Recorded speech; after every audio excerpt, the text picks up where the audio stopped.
Binabad ko nga pala ito sa toyo, garlic, paminta, at asukal. Binabad ko siya ng kalahating araw. So, lulutuin natin. Yan ay pork. Nilagyan kong tubig. Antayin natin lumambot at igisa natin mamaya. Ayan.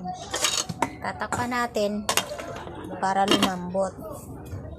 After 20 minutes, ganito na siya. So, magigisa na tayo ngayon. Gigisa natin sa bawang at star margarine. So, isasalin na natin siya. Margarine at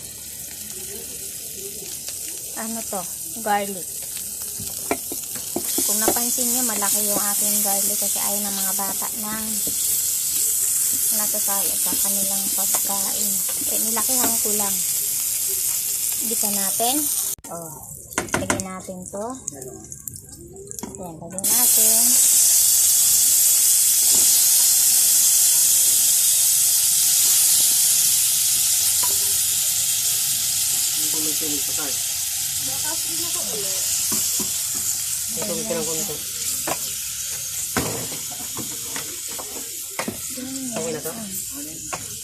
Gisahin natin hanggang sa ganyan ang itsura. Pero sabi, lagyan ko doon ng konting sauce. Ganyan po yung magiging itsura niya. Para daw medyo may sauce.